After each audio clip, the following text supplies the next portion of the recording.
Dans les rues de Vignacourt, comme des ruches déverrouillées, courent des poèmes par milliers. C'est un oiseau rue Léon Thuillier qui les a un jour libérés. Il s'est posé sur le capot d'une auto et il a lu sur un mur blanc le poème peint par Hélène, le poème des enfants. C'étaient des mots à propos du printemps, la saison des amours. Et ça sonnait comme ça dans la cour. C'est beau de voir vivre un nuage par la fenêtre de mes yeux. C'est beau de voir vivre un arbre et ses bourgeons et ses mésanges. C'est beau de voir vivre le printemps avec tout son silence et ses gens promenant leur sourire et ses enfants avec leur cœur sur la tête. C'est beau, n'est-ce pas mon ami, mon frère?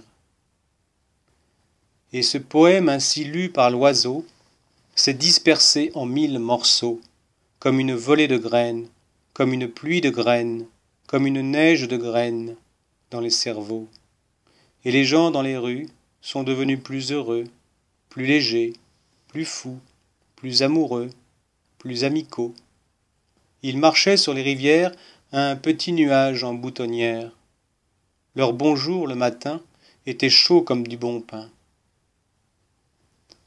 Et puis ce fut le miracle des trois fées, fée Doria, fée Nathalie, fée Véronique, qui par un soir magnifique ont valsé avec les totems et les poèmes, rue d'amour. Les étoiles avaient rempli les gradins des chênes, la lune touchait la terre, et toutes applaudissaient avec leurs bras de feu. Puis cela s'évapora dans la nuit, et ce fut le silence, le vaste silence, l'impressionnant silence, jusqu'à ce qu'on entende, sur le bitume de la chaussée, un cliquetis, un pas de scarabée, ou plutôt d'escargot doré.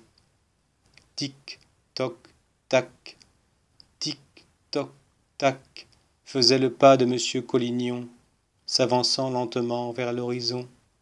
Lentement parce qu'il poussait devant lui, et à lui tout seul dans la côte, depuis si longtemps, cette boue de nos peines, cette boue de nos haines, cette boue de nos guerres, cette boue de nos misères, depuis si longtemps, sillon, si lent. C'était incroyable de le voir pousser devant lui si petit, cette affreuse montagne de gâchis humain, notre affreuse montagne de gâchis humain. Mais il réussit avec sa très grande force d'homme à la faire basculer derrière l'horizon, avec lui, cette affreuse montagne de gâchis humain. Et on entendit une dernière fois la voix de monsieur Collignon. N'écoutez plus jamais ces salauds qui envoient la jeunesse au tombeau. N'écoutez plus jamais ces menteurs qui poignardent le cœur du bonheur.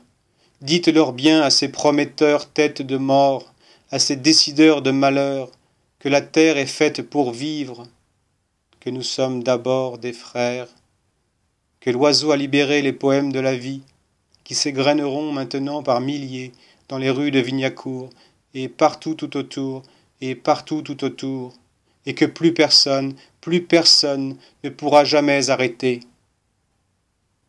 Et le jour s'est levé, et un enfant a marché dans le sillon tracé par monsieur Collignon. Et des poèmes comme des tournesols ont poussé et ont regardé l'enfant marcher comme un exemple, comme un espoir, comme un roi tenant l'aube dans ses bras, rue d'amour, à Vignacourt.